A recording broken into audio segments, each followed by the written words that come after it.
Papá, cuéntame otra vez ese cuento tan bonito de gendarmes y fascistas y estudiantes con flequillo y dulce guerrilla urbana en pantalones de campana y canciones de los Rolling y niñas Hola a todos y a todas, ¿cómo están? Bueno, vamos a iniciar el tema 6, que es el último que tenemos en el módulo. El tema es la transmisión de la cultura como tarea indelegable de la escuela. Así que por lo tanto vamos a estar trabajando la cuestión de la transmisión y de lo escolar. A este tema luego se le va a agregar la clase del próximo miércoles y con eso ya estaríamos completando el recorrido del programa.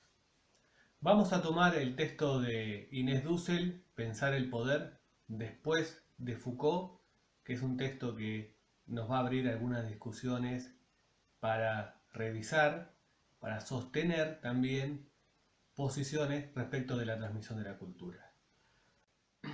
La secuencia que les vamos a proponer en términos de videos es esta presentación y luego hacer hincapié en los tres aspectos que trabaja Inés Dussel en su texto, que es el poder, el cuerpo y la cuestión de la crítica. Obviamente, cuerpo y crítica están vinculados con el poder. Y hacia el final vamos a ver algunas escenas de un programa, de una tira que se llamó Situación Límite. minifalda. Papá, cuéntame otra vez todo lo que... Lo primero que hay que decir del texto es que obviamente es sobre un autor como Michel Foucault, que calculamos muchos de ustedes o todos ya lo habrán visto en alguna materia o habrán visto algunos aspectos de su obra. De todas maneras, en la descripción del video nosotros dejamos algunas sugerencias por si ustedes quieren avanzar un poco más o recordar algunas cuestiones respecto de la posición de Michel Foucault. Pero lo que sí podemos decir, y tal como lo menciona el texto, es un filósofo que planteó algunas cuestiones que cuestionaron fuertemente a la pedagogía moderna o todo el edificio que conocemos como pedagogía moderna. ¿Por qué la puso en cuestión?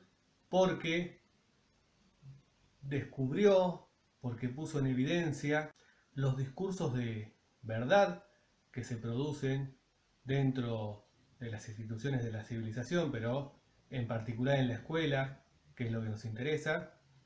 Puso en cuestión la noción de saber y la relación entre saber, poder y verdad. Cuestionó o nos ayudó a pensar la ausencia de neutralidad en las prácticas escolares y también dio algunos elementos para que podamos cuestionar, revisar la noción de pastoreo en el marco de lo escolar.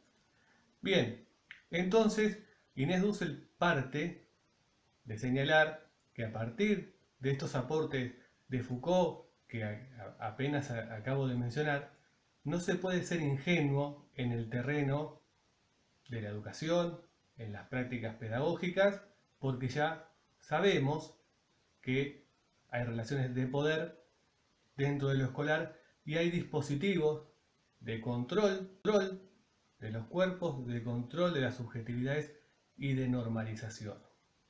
Lo curioso parece ser que aún sabiendo todo esto, aún teniendo este pensamiento disruptivo producido por Michel Foucault, las cosas parecen no cambiar tanto. Parece que el poder o los dispositivos de poder, para expresarlo mejor, encontraron la forma de domesticar toda esta producción de Michel Foucault. Y los herederos de Foucault o quienes toman los aportes de Foucault parecen no poder utilizar estos conceptos para seguir cuestionando el orden escolar desde un lugar que duela, ¿sí? Es decir, si la posición de Michel Foucault era subvertir el orden, parece que ese pensamiento hoy está en boca de aquellos que tienen una posición dominante dentro del sistema educativo. Divertisteis estropeando la vejez a oxidados dictadores. De los tres aspectos que habíamos mencionado, poder, cuerpo y crítica, vamos a empezar con el primero.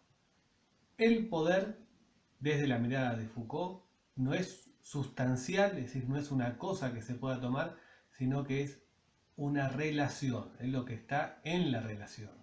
Por eso podemos decir que el poder es relacional. Esto significa que los sujetos involucrados en esa relación de poder, si bien tienen distintas, se puede llamar así, magnitudes de poder, o cantidades de poder, o diferencias en cuanto al poder, ambos tienen poder. Por lo tanto, si lo pensamos en términos de dominado y dominador, el dominado tiene poder, tiene una cuota de poder y tiene la posibilidad de poder resistir, de poder rebelarse. El poder, vamos a decir también, que es multiforme, es decir, que puede estar en distintos lugares, puede presentarse de distintas maneras, y esto nos hace pensar o nos ayuda a entender que no es solo una cuestión piramidal, no solamente quien está arriba tiene el poder y lo baja, sino que está en todas las relaciones humanas, en todas las relaciones sociales. Una cuestión importante que está marcada en el texto y está señalada como algo que se ha olvidado, como algo que ha sido menospreciado, es la condición represiva del poder en las que se han centrado la mayoría de las miradas, pero también marca Inés Dussel que hay una faceta productiva del poder que en los ámbitos Foucaultianos, en los ámbitos críticos, ha sido desestimada. Y por lo tanto también alguna relación con la autoridad y con la ley ha sido colocada dentro del espacio de lo represivo, dentro de la esfera del dominador, y con eso se desestima cualquier autoridad y cualquier relación con la ley por ser o por jugar para el lado del dominante. Y miren qué interesante esta cita para pensar que el poder no es omnímodo. Perdón, no es omnímodo. Es decir, que no está todo el tiempo en todos lados permanentemente atándonos de manos sin que podamos hacer nada. Y como cantaste al ven y ocupasteis la Sorbona en aquel mayo francés en los días de vino y rosas. Papá, cuéntame otra vez esa historia tan bonita de aquel guerrillero loco. Vuelvo con una cuestión, entonces, que había mencionado antes, que es la ley, o poder entender la ley como un amparo ante el poder, o si se quiere, ante los excesos del poder, o ante un poder que lo que busca es imponer una mirada como universal, una mirada particular impuesta como universal. Las críticas, para empezar a entender un poco esta relación con la ley, vamos a decir que muchas de las críticas respecto del sistema escolar, respecto de los dispositivos de control, respecto de el efecto y la búsqueda de la normalización que ha tenido la escuela, toda la crítica que seguramente ya han escuchado, derivó en un sector, en una posición de abstención pedagógica. Es decir, que dado que el poder siempre es malo, el poder siempre es represivo y la escuela es una maquinaria de poder que está repleta de dispositivos de control, dispositivos de disciplinamiento, lo que la opción que quedaría es correrse, es decir, una abstención pedagógica. Vamos a ver una posición posible respecto de esa. Escuchen. Creo que lo que diré hoy ya lo sabéis, ¿no? Solo aspiro a decirlo un poco de otra manera. Conocemos el origen de la escuela. Hay gente que piensa que la escuela fue una conquista popular. Esto es absurdo. Que fue como un avance de la humanidad y que la gente la demandó y vino porque la gente quería tener cultura. No. La escuela surge en el siglo XIX en Europa occidental, vinculada al capitalismo y a la industria. Antes de la escuela ya había educación, por supuesto, de muchos tipos. Lo que no había era escuela. Solo que ese modelo escolar europeo, etnocéntrico, hoy se globaliza mundialmente, pero la escuela es solo el hábito educativo de un puñado de hombres sobre la tierra. Al ser la cultura más fuerte, se hace mundial. Era solamente una propuesta. Y no surge para hacer un bien a la gente, sino que surge, se ha estudiado a nivel empírico, sobre todo una francesa, Anne Querrien, que estudia la correspondencia entre políticos, empresarios e intelectuales. Mira qué personaje más interesante. Políticos, empresarios y filósofos, que empiezan a decir, tenemos un problema con la sociedad. Dice Foucault, surge el problema de la sociedad en el capitalismo. ¿Qué pasa con la sociedad? Que no nos conviene, que si tenemos industria y tenemos democracia, este perfil humano que está por las calles de los jóvenes no nos vale, que tenemos que operar una reforma moral de su conciencia. No son buenos trabajadores y no son buenos demócratas. Muchos ni votan. Mira qué crimen, ni votan. Es bonito votar cada 4 años para cambiar de déspota. Ellos ni votan siquiera, ¿no? Y luego no funciona bien en la fábrica. Y surge la idea, en un cruce de cartas de varias décadas entre gobernantes, intelectuales y patronos, de algo brutal, salvaje. Coger a todos los jóvenes y encerrarlos. Y esto ocurre en 20, 30 años en Europa occidental. 1850-70 se toma la gran idea, después de esta correspondencia, de encerrar a una franja de edad. Una franja entera de edad, esto es brutal en la historia de la cultura. De repente, gente que estaba por las calles, en los trabajos, en una familia, se decide que esa franja de edad entera va a ser encerrada todos los días en unos centros que imitan el modelo del cuartel, de la cárcel y de la fábrica. Así, brutal. Y ocurre, se consigue en pocas días. Habla, ¿no? Y habla gente que se supone que no tiene luz ni conocimiento, con lo cual, ¿cómo vas a escuchar? Y luego te descubres que escuchar es un placer. O sea, que da mucho gusto escuchar porque se aprenden cosas, ¿no? Pero el profesor no quiere aprender de los niños, quiere enseñar a los niños. Y luego la pedagogía, que surge como disciplina para cultivar el autoengaño de los maestros. Porque no es fácil hacer el mal a sabiendas. Si eres un ser humano, tú no comprendes, no puedes todos los días encerrar a 30 o 40 niños, hablarles de lo que no le importa, insultarlos con la calificación suficiente, muy deficiente, notable, e irte a tu casa pensando que has hecho el bien. Eso es absurdo, porque si tienes ojos sabes que no has hecho el bien. Están ahí por la fuerza, lo estás torturando. Tenía que surgir una disciplina que te inoculara esa dosis de mentira vital sin la cual no podemos vivir. Dices, bueno, pero lo hago para forjar sujetos críticos. Sí, ya los veo muy críticos todos aquí delante. Estoy inculcando valores positivos, ya. El antirracismo, claro, tú que eres racista. El anticonsumismo, y luego te va a salvar, desgraciado. En fin. El saber que administra una especie de narcótico y de anestésico para que el profesor pueda ir al aula pensando que hace algo tan absurdo como el bien, porque lo que está haciendo empíricamente es torturar a un atajo de presidiarios temporales. Eso es lo que hace un profesor, aunque cambie las dinámicas, ¿no? Y ahora un poco, esta es la introducción. Lo que quería hacer hoy entonces es, por un lado, algo muy concreto, que es desmontar este discurso interculturalista, porque las pedagogías que hoy se imponen a escala global son, por un lado, blancas, es decir, son, por un lado, participativas, democráticas, alumnistas, de inspiración libertarias, en las cuales ya no se ve el poder, etc. Y por otro, son interculturales. Tú no puedes sembrar el globo de escuelas si no tienes un discurso intercultural, que mantiene la engañifa de que las distintas culturas pueden dialogar en la escuela, de que escolarizar no es suprimir al otro, ¿no? Y esto es lo que quiero hacer. Bueno, el planteo de García Olivo es claro, no queda lugar a dudas. Él se presenta como un antipedagogo y rechaza todas las formas escolares y sobre todo las relaciones que imprime la escuela, las relaciones subjetivas que imprime la escuela.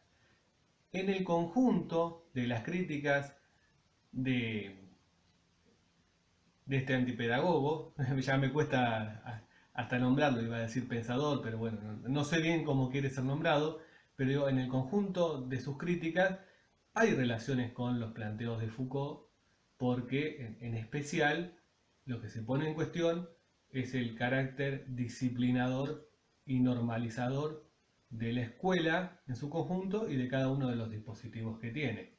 La relación docente-alumno, al decir de García Olivo, es una relación represiva en el marco de lo escolar. Entonces, si lo relacionamos con el planteo de Inés Dussel, en el que dice que toda la crítica que habíamos mencionado hace unos minutos respecto de lo escolar y de su carácter dominador, opresor, estrictamente disciplinador, pero toda esa crítica lleva a que muchos tomen la posición de abstenerse, es decir, de correrse de lo escolar, porque se entiende que el poder es solamente represivo y lo escolar excede de ese poder represivo. Por lo tanto, lo que se propone es una retirada. Dicho esto, me parece interesante hacer un paréntesis, porque en el texto Inés Dussel, cuando habla de abstención pedagógica, habla de un rechazo o una abstención a educar. Y si hacemos una segunda lectura de García Olivo, lo que vamos a encontrar es que el rechazo de él es a la educación escolar, no a la educación en sí. Porque desde luego no, pero él va a plantear otras formas de educación con otro tipo de relaciones. Por lo tanto, aquí hay que revisar si la abstención pedagógica, esto no corre por cuenta de Dussel, sino por mi cuenta, hay que revisar si esa abstención es una impugnación a lo escolar o una impugnación a la educación, entendiendo que toda práctica educativa va a tener relaciones de poder, relaciones de dominación, y por lo tanto educar sería sinónimo de dominar. Dussel nos va a proponer una mirada sobre el poder que contemple, que incluya su faz productiva. No va a impugnar o a rechazar el aspecto represor que tiene el poder, pero va a valorar algunas cuestiones vinculadas con el poder, como por ejemplo la relación con la norma, entendiendo que la ley, la norma, pueden proteger el derecho de los sujetos. Lo que puede proteger es la posibilidad de la libertad, la posibilidad de la singularidad, la posibilidad de resistir cuando lo universal se quiere imponer. Cuando se quiere imponer un solo modo de ser, de sentir, de pensar, de estar en el mundo, puede aparecer la ley como un espacio de amparo. Que pueda aparecer la ley no significa, por lo menos no lo dice en el texto, que la ley per se está al servicio de la libertad de los sujetos, sino que lo que podemos pensar es en construir espacios de libertad, ampliar ese margen de libertad. Por eso hay algo de paradojal en la construcción de la libertad, porque los instrumentos que la pueden restringir también la podrían estar habilitando en determinados casos. Y esto nos pone en una situación en la que la neutralidad nunca es posible, porque vamos a estar tomando decisiones respecto de cómo nos vamos a vincular con lo normativo, con lo legal y con el poder, porque estamos todo el tiempo en relaciones. Si vemos el caso de García Olivo que escuchábamos recién, lo que vamos a ver es una forma de tomar decisiones. Obviamente, este antipedagogo no está hablando desde la neutralidad. No dice, no quiero estar vinculado con ninguna relación de poder, sino que elige qué tipo de relaciones de poder lo van a vincular. No una ley del Estado, sino una ley comunal. Una ley construida en el conjunto de un colectivo. Pero es una ley y es una normativa, y esa ley a su vez tendrá que ver cómo hace para que lo universal dentro de ese colectivo no avasalle, no termine disciplinando lo individual o encapsulándolo en función de los objetivos mencionados como universales.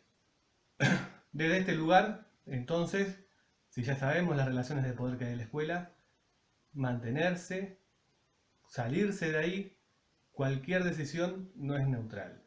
Por eso, lo que está diciendo Inés Dussel es que no hay lugar para la abstención, no hay lugar para la no toma de partido. Es un proceso, el educativo del que estamos hablando, que implica tomar partido, implica tomar posición. Que mataron en Bolivia y cuyo fusil ya nadie... Un aspecto central en el análisis de Foucault es el cuerpo, porque el cuerpo es la sede donde residen todas las prácticas de poder. Bien, y acá van a ver una distinción, tal vez con alguna lectura de Bourdieu, en la que él decía, la realidad existe dos veces, en las cosas, lo material, y en las mentes, es decir, en los sujetos. Bien, la idea de cosa y mente en Bourdieu hay que tomarlo con pinzas también lo de mente, porque la mente tiene que ver con las representaciones, pero como Bourdieu habla de hábitus y habla de capital incorporado y de la práctica social, lo que nos está diciendo también Bourdieu es que hay algo en el cuerpo que pasa por el cuerpo, ¿bien? Y que termina siendo alojado en el cuerpo, para usar ya la terminología de Bourdieu, de Michel Foucault. Entonces, cuando Foucault nos habla del cuerpo, lo que nos está diciendo es que los mecanismos de disciplinamiento de las sociedades, de las instituciones, van a apuntar al cuerpo como el lugar donde se van a hacer efectivos. Y es a la vez el mismo cuerpo el lugar donde uno se puede resistir. Por lo tanto, ahí aparece el cuerpo como la arena, como el espacio donde se va a tener una batalla o una relación de poder y de resistencia a ese poder. Resistencia a la dominación de los cuerpos. En el campo de lo escolar está bien claro a través de los uniformes, la ubicación en el aula, los pupitres, los pasillos, distintas formas de controlar a los cuerpos. Qué desafío pensar ahora cómo se controlan los cuerpos en un escenario donde la escuela está más diseminada que antes, porque no estamos asistiendo a clase. Bien, y ahí tenemos que ver cómo los cuerpos se hacen visibles, por ejemplo con los horarios, por ejemplo con las cámaras, bien, y qué mecanismos de resistencia puede haber expresadas en los cuerpos. Hay algunas cuestiones respecto de los cuerpos que son claras, por ejemplo, los adolescentes, por lo menos hasta cuando yo era adolescente, ahora sigue pasando de otras maneras, había cierta lucha respecto a, en el caso de las mujeres, el largo de las faldas, también respecto de los aritos, el maquillaje, el pelo, el largo del pelo, el color del pelo, la postura. Bien, hay muchas cuestiones que tienen que ver con el cuerpo que en general no son pensadas, y justamente por no pensadas son también efectivas. Es importante que podamos pensar el encadenamiento entre cuerpo, poder, ley, el margen de libertad, ¿bien? Y las irrupciones como formas de resistir a esa dominación o a esa normalización de los cuerpos. Me atreví a tomar de nuevo y como desde aquel día. No sé si habrán notado, pero ya va cayendo la noche y no se imaginan el tiempo que nos lleva a armar estos videos, aunque después ustedes los ven y dicen, bueno, acá no hay gran cosa. No obstante, es un tiempo grande. ¡Ahora me lo venís a decir! Así que bueno, tercer punto, ya hablamos del poder, hablamos del cuerpo, hablemos un minuto de la crítica antes de escucharla a Inés Dussel por Inés Dussel. No es que la tengo acá, pero como hay tanto material de ella disponible en internet, algo vamos a recortar para ofrecerle. Bien, la crítica es buena pensarla, saliendo un poco del lugar común, como la crítica al estilo de la queja, al estilo de la impugnación de algo que hacen otros, que es generalmente la acepción que tenemos. Vamos a pensar la crítica desde otro lugar, desde un lugar de reconstrucción, ¿sí? De historización, si se quiere. Bien, en principio hay que decir que Michel Foucault era un pensador crítico, que a su vez era crítico de algunos críticos. De cierto sector intelectual era crítico porque entendía que manifestaban, construían discursos de verdad, ¿sí? Posiciones desde la ciencia ortodoxa, la ciencia clásica, la ciencia eurocentrada, que dictaminaba lo verdadero y lo falso. Al mismo tiempo, también tenía una crítica respecto de los pensadores, llamémoslo de izquierda, porque entendía que algunas posiciones radicales lo que terminaban haciendo era cambiar un discurso universal por otro discurso universal. Y en esa batalla de discursos universales, lo que quedaba por fuera, lo que quedaba más que por fuera, atrapado, sin posibilidad de manifestación de su propia singularidad, eran los cuerpos de los sujetos en singular. Entonces ahí podemos plantear que una de las grandes críticas de Foucault, o el lugar hacia donde dirige buena parte de sus críticas, tiene que ver con la posición universalista, entendiendo la posición universalista como la imposición de un modo de ver el mundo, la imposición de un sector minoritario respecto de cómo tiene que ser el mundo. Desde ese sector minoritario se construye lo normal, se construye la idea del cuerpo sano versus el cuerpo enfermo, del cuerpo completo versus el cuerpo incompleto, de cómo deben ser los cuerpos, de los anormales, obviamente versus los normales, y la cuestión vinculada con la locura, con la patologización de ciertos modos de vida y ciertos modos de ser en el mundo. Bueno, entonces entendamos la crítica como una forma de escrutar, ¿sí? Hay una expresión a veces que se utiliza como de contarle las costillas, de escrutar a la vigilancia. La crítica, por lo tanto, es desafío, ¿sí? Es transformar al gobierno. Aquello de lo que Inés Dussel después nos va a decir, siguiendo a Foucault, tratar de ser gobernado de otro modo, o tratar de no ser tan gobernado. La crítica nos tiene que servir como herramienta anti-dominación, la posibilidad de tejer algunas defensas, de armar, de abrir algunas brechas. Al principio del texto, Inés Dussel habla de hacer tajos, ¿bien? El pensamiento filoso, el pensamiento que rompa un poco con las formas de poder imperantes, que nos sirva para poner las cosas patas para arriba. La crítica como una insubordinación voluntaria, que la insubordinación es de aquel que no admite ser subordinado, no admite estar por debajo.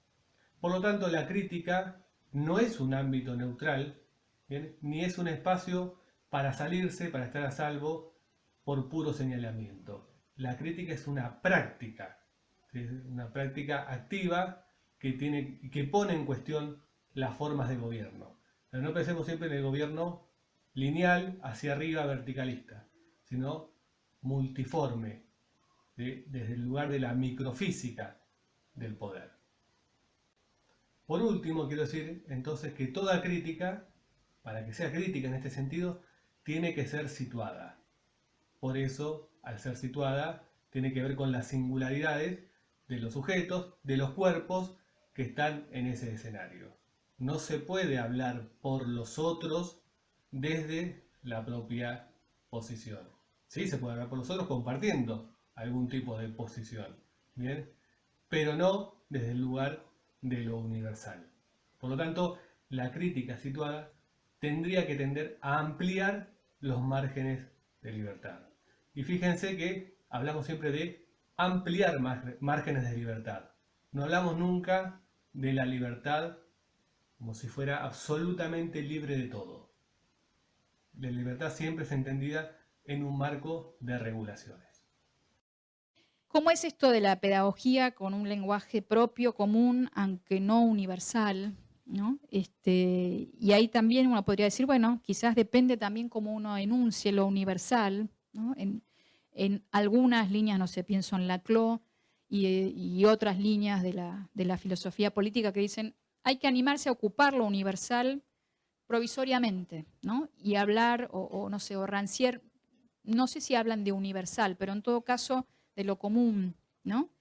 Y Rancière para mí dice algo que a mí me gusta mucho, que es esto de poder hablar en nombre de cualquiera, ¿no? El animarme a hablar en nombre de cualquiera, en nombre de todos, ¿no? Pero el nombre de todos no es solamente el legislador, puede ser cualquiera de nosotros que asuma una actitud, una posición política en términos de, bueno, eso, estoy pensando no en los de al lado, sino estoy pensando en estos 12.000, o estoy pensando que no entran a la escuela, o estoy pensando en lo que sea, ¿no? Y en ese sentido, digo, quizás creo sobre todo que hay que resistir lo pedante, ¿no? Lo arrogante. Creo que ese género de la conversación es importante, pero no desecharía tan rápido lo universal en un sentido, de nuevo, de lo público, lo común, lo que puede ser enunciado a nombre de cualquiera, a nombre de todos también, no de un todos, porque si no parece que el todos solo lo enuncia la ley positivista, y no hay otras posibles enunciaciones de eso. En relación al lenguaje del derecho, bueno, esto creo que ya lo decía, pero a mí me parece que también hay que pensar ahí en otras derivaciones, ¿no? La justicia, ¿no? En un sentido más filosófico y más ético, ¿no?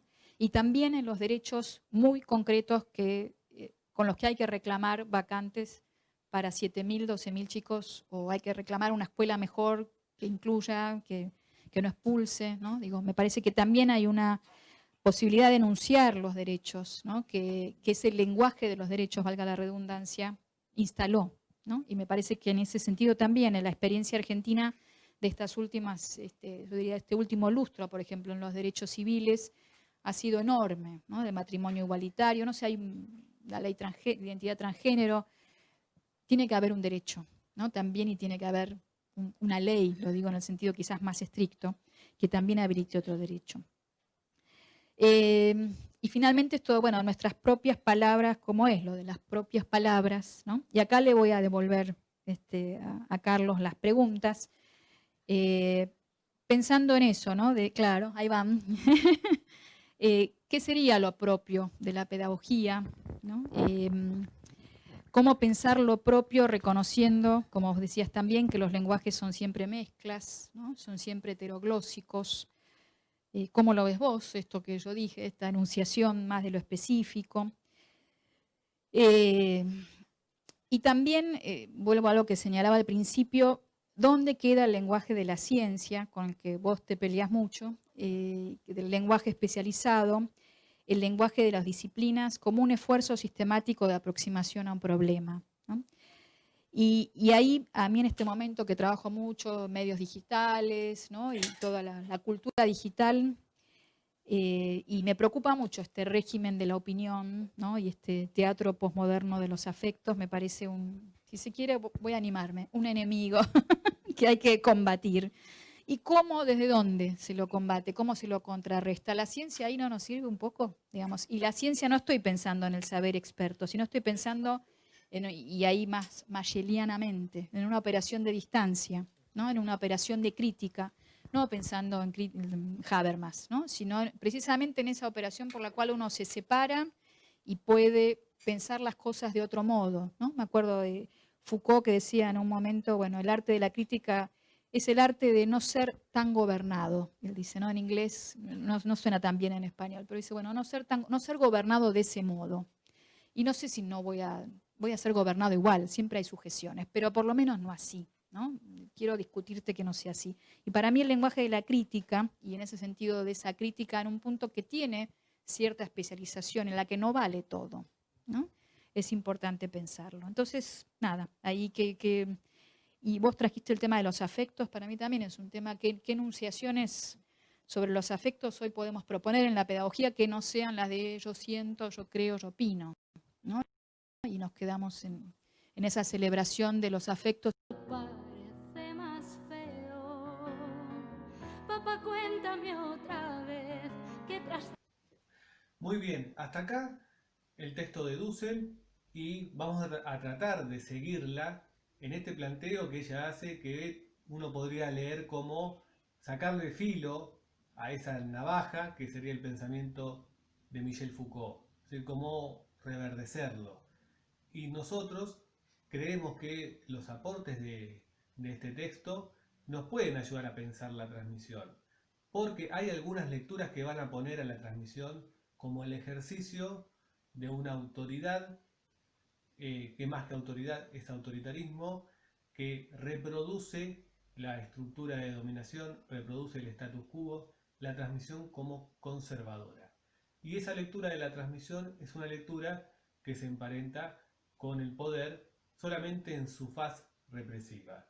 Creemos que este texto nos va a permitir pensar la transmisión de la cultura desde otro lugar, no sin ambivalencia, bien, no desprovista de relaciones de poder, pero tomando partido y viendo qué relaciones de poder vale la pena sostener y cómo puede aparecer ahí la transmisión. Entonces vamos a pensar qué grados de autoritarismo puede tener, si es o no es autoritaria, ¿bien? ¿Qué consecuencias tendría correrse y no transmitir? Bien, así que bueno, lo que se nos ocurrió es que veamos juntos alguna de las escenas de un capítulo que se llama Examen,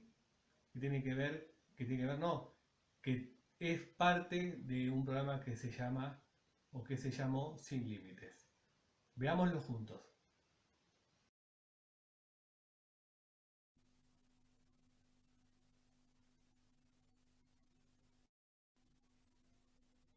Buenos días. Usted debe ser Profesor Rivas, a sus órdenes. doctora Juárez. Me avisaron en secretaría que usted reemplaza a la profesora Rivera. Está enferma, ¿no? Bueno, no sé. En realidad me llamaron de urgencia para reemplazarla, pero no sé las razones. ¿Qué asignatura dicta? ¿Quién, yo? Sí, Historia de segundo año, por supuesto. sí. Claro, pero lo que pasa es que como es un reemplazo pensé que podía ser profesor de otra materia. No, yo no lo aceptaría.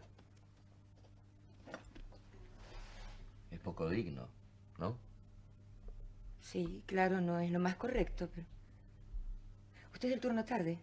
Sí, bueno, mejor dicho, ejerzo en el vespertino. Claro. Sí, lo que ocurre es que en casos de urgencias no se puede elegir. Bueno, lo único que falta es que llegue el profesor Ferretti. Ya llegó, está en el aula. Pero qué bien. Vamos entonces, porque son alrededor de 40 alumnos.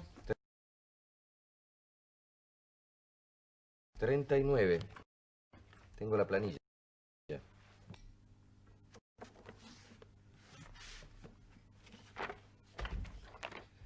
Quería saber con qué criterio vamos a examinar. ¿Criterio? Sí, criterio. Yo conozco un solo criterio. Que sepan. Ya, pero que sepan que... Historia es obvio. Es lo que yo enseñé durante todo el año, ¿no? ¿Es tan obvio, realmente? ¿Por qué? ¿Usted cree que no? No, no. Lo que ocurre es que si de 45 alumnos que cursan, 39 se llevan la materia, no es tan obvio. ¿Usted está intentando decir? No, discúlpeme, tal vez me expresé mal. Exactamente. Se expresó mal. Le pido disculpas entonces. No tiene importancia. Permite, doctora, discúlpeme, pero creo que los dos tenemos la obligación de aclarar todo lo que haga falta. Porque vamos a examinar a muchos alumnos. Y lo menos que podemos intentar es ser justos y que el examen les sirva. Yo no coincido para nada con usted, profesor. Nuestra obligación es enseñar. Nuestro derecho es exigir que respondan a tanto fervor, sacrificio y vida que dejamos detrás de todo esto. Bueno, para eso estamos, ¿no? Para eso nos pagan. No, no hablemos de pago. Si alguno de nosotros tuviera eso en cuenta, realmente no ejercería más. Yo- No sé muchas cosas. Creo que eso no nos impedirá examinar juntos. Yo creo que sí. Cuando yo integro una mesa, para mí es todo un desafío, doctora. Quiero estar a la altura del compromiso. No se exija tanto, profesor. Recuerde que cuando lo nombraron ya le dieron estabilidad y su desinterés, no por nuestra decisión. No sabe cuánto le envidio esa seguridad. Son 20 años de experiencia. Espero no necesitar tantos años para adquirirla. Demasiados alumnos pagarían las consecuencias y el precio de mi seguridad. Este capítulo es muy interesante, si pueden verlo todo, mucho mejor. No se lo quisimos dejar ahora entero porque sabemos que tienen para leer, tienen la película del parcial entre manos también, así que por eso lo dejamos con algunos fragmentos y queríamos compartir algunas reflexiones. Hasta acá en los fragmentos que vimos aparece la idea del criterio y la idea de justicia para el alumno. Fíjense, tal vez una lectura que podemos hacer a partir del texto de Inés Dussel es que el criterio está actuando ahí como norma, como acuerdos para que el poder no sea tan asimétrico o el estudiante tenga algún tipo de amparo frente al poder docente. Aparece, digo, más allá de esta idea de justicia, el examen, una discusión en torno al examen, porque hay una mirada tal vez punitiva del lado de la doctora Juárez. Aparece una mirada en el profesor joven que se incorpora a la escuela, apuntando a ese examen que en lugar de ser una herramienta de dominación debería estar ubicado en otra posición, tal vez para favorecer al estudiante. Y ahora va a venir lo mejor respecto al estudiante.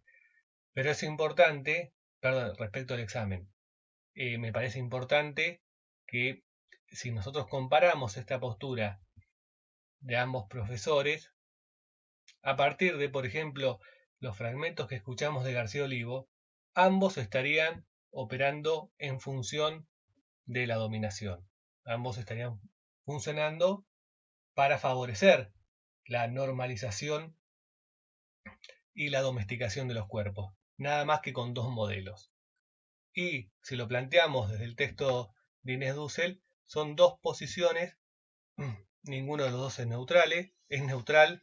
Tal vez la doctora Juárez pueda pensar ella misma que es neutral, pero en el caso del profesor, del nuevo en la escuela que se incorpora, él está planteando que hay cierto reconocimiento de las relaciones de poder dentro de la escuela, pero asume una posición que no es de rechazo, sino de, si se quiere, tratar de trabajar en esa grieta sin abandonar la posibilidad de transmitir la cultura. Ver cómo transforma esos dispositivos de dominación en dispositivos de enseñanza o por lo menos morigerar un poco el poder de la dominación.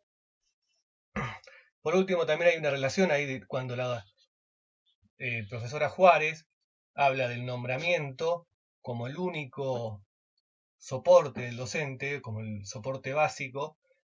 Fíjense también que si hacemos una lectura desde Foucault, este nombramiento encubre una relación de poder. Es decir, el nombramiento disfraza una relación de poder por una relación de saber. Y esto en todo el capítulo está haciendo ruido porque la docente todo el tiempo está hablando de su autoridad, la docente Juárez, ¿bien? Pero podemos decir que lo que realmente está hablando es de qué forma imponer una autoridad sobre los estudiantes. Bueno, escuchemos a ver qué dice sobre el examen. Sí, simplemente quería que habláramos criterios, porque yo examino a todos los alumnos, aunque sea vocal. Es lo que corresponde, ¿no?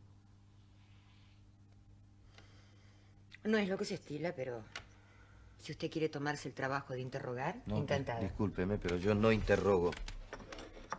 No me gusta ni siquiera el sonido de esa palabra. Yo converso. ¿Y qué quiere decir conversar? Eso, conversar. Quiero que se confíen, que se sientan cómodos y que puedan ir asociando. Claro, asociando y así terminar adivinando. O aprendiendo lo que no saben. Después de todo, de eso se trata, ¿no? Queremos que aprendan. Así que para usted, el examen es una clase. Exactamente, una clase extraordinaria, la más difícil de dictar. Yo aspiro, doctora, a que si un alumno resulta reprobado, al menos entienda que perdimos los dos. Ah, pero qué bien. De esa manera el examen premia al alumno. Bueno, no sé si lo premia, pero digamos que por lo menos no lo castiga. Y quiero que los alumnos que tienen que merecer un banco en un aula tengan la responsabilidad de merecerlo. Ahí está, ¿ve? Este es el punto. ¿Cómo se hace para merecer ese banco? Porque este es un tema también, ¿no? Porque mientras nosotros informamos y exigimos, en esos bancos se sientan chicos que están creciendo, doctora, creciendo. Y sufren, se enamoran, fracasan, se acostumbran al luego largo de sus piernas y nos miran. Y no sé, pero tengo la sensación. Fíjense que también ahí aparece una mirada sobre el cuerpo y una mirada sobre los sujetos más amplia que la de la conducta que parece obsesionar a Juárez.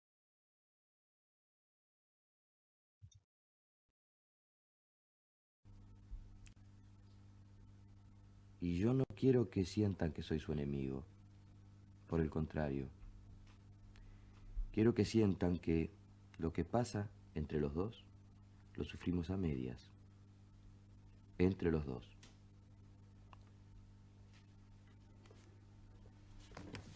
Lo lamento por usted, profesor. Dentro de un tiempo, esos sufrientes jóvenes lo habrán convertido en el pobre profesor comprensivo. Y lo van a usar para divertirse hasta hartarse. Ah, entonces es miedo.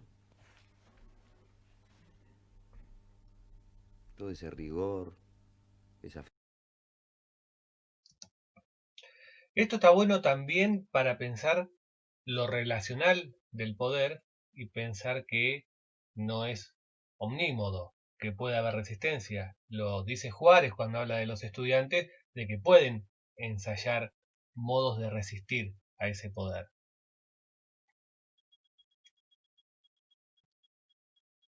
¿Y por qué, doctora?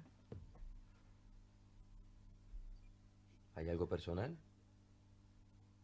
Mire, profesor, ni siquiera puedo admitirle que lo insinúe. Jamás usé la cátedra para problemas personales. Yo no tengo relación personal con mis alumnos, no me interesa. Yo ya le expliqué que todo eso a mí me parece una parodia estúpida. Yo sabía que no había nada personal. Me alegro, por otra parte, de que así sea. Usted sabe, doctora, que aunque no lo crea, he escuchado hablar mucho de usted. Y hace bastante tiempo que soñaba, bueno, digamos, que quería compartir una mesa con usted. Son pequeños lujos que se puede permitir un profesor sin prestigio y con mucha rabia. ¿Rabia? Rabia por las cosas que se dicen de mis colegas. De usted, por ejemplo. Usted también debe haber escuchado algo sobre lo que llaman sus persecuciones, ¿no?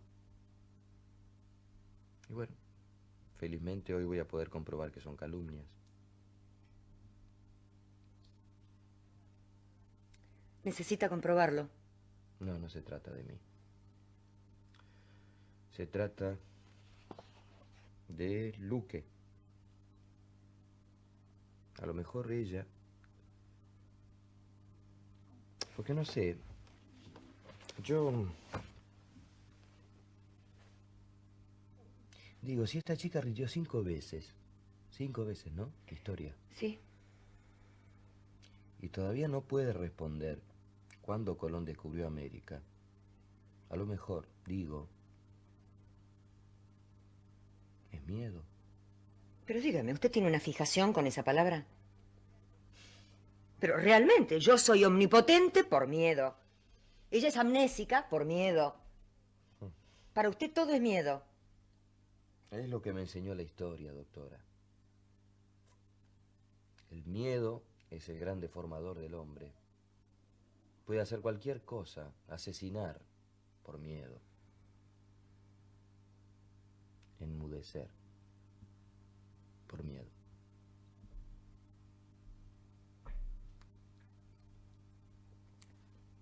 Vamos entonces. Para que se quede tranquilo, le regalo a Graciela Luque. A lo mejor consigue un milagro.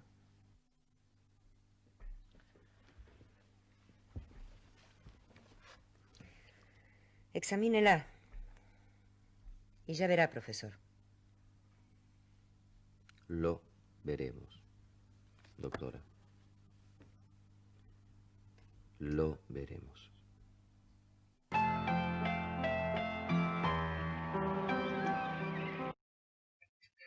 Bueno, a mi criterio, por demás interesante la situación que se plantea entre estos dos profesores.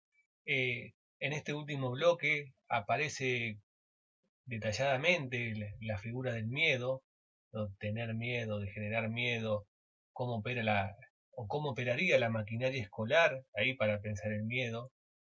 Podemos pensar en términos de domesticación, qué espera la docente Juárez de esta alumna que se presenta sistemáticamente y no puede rendir. Cómo niega lo personal Juárez, en parte como una estrategia del disciplinamiento de los cuerpos que debería ser mediada por herramientas, por discursos científicos y no relacionada con el carácter personal de los docentes. Bueno, creo que nos da algunas herramientas para pensar esta cuestión de la transmisión de la cultura. En este caso, podríamos decir que ninguno de los dos se abstiene de enseñar, ninguno de los dos se abstiene de transmitir la cultura, pero podríamos pensar, más allá de las posiciones personales que ellos expresan ahí, desde qué lugar uno podría pensar si hay una transmisión efectivamente o no de la cultura. Porque desde la óptica de Juárez, el profesor, el profesor nuevo, vamos a llamarlo así, no estaría transmitiendo la cultura porque transmite elementos circunstanciales de un saber disciplinar. Y desde la óptica del profesor nuevo podemos decir que Juárez tampoco estaría transmitiendo la cultura porque impone una forma no solo de un solo modo en relación con el contenido, sino una forma de habitar la experiencia escolar, única, desde el lado del alumno en una posición pasiva, esperando que el docente lo encauce. Y ahí aparecen todos los medios del encauzamiento. Pero de todas maneras, en el análisis que hacemos a partir del texto de Inés Dussel, acá no se ve abstención. Bien, lo que podemos ver es otro tipo de relaciones con, o de modos de pensar el poder. Bueno, si llegaron hasta acá es porque tienen muchas ganas de aprender, porque tienen muchas ganas de aprobar. Ha sido un video larguísimo y bueno, vamos a entenderlo como si fuese una clase. Es la idea que aparezcan cosas que nosotros trabajamos a lo largo de las clases presenciales. Una hora de video no es lo mismo que estar 2 horas en el aula, eso ya lo sabemos. Es mucho más cansador, pero bueno, nosotros sabemos que ustedes tienen toda la libertad, obviamente, y no porque se la estemos diciendo nosotros, sino porque lo hacen simplemente. Pausan el video, lo siguen en otro momento, van, vienen. La idea es justamente poner todo el material junto para que no se pierda, porque a veces en la lista de reproducción algunos estudiantes manifestaron por distintas razones no habían podido encontrar todos los videos, y para asegurarnos hemos puesto todo en este video que debe durar, calculo yo, cerca de los 50 minutos. Así que bueno, esto lo vamos a estar subiendo el viernes. Van a tener antes del miércoles las consignas de trabajo que tienen que ver con un análisis similar al que, los apuntes que yo estaba haciendo sobre esta escena, sobre estas escenas. Lo van a tener que hacer con la película que tienen que ver para el parcial, que se llama Los Herederos. Papá, cuéntame otra vez ese cuento tan bonito de gendarmes y fascistas y estudiantes con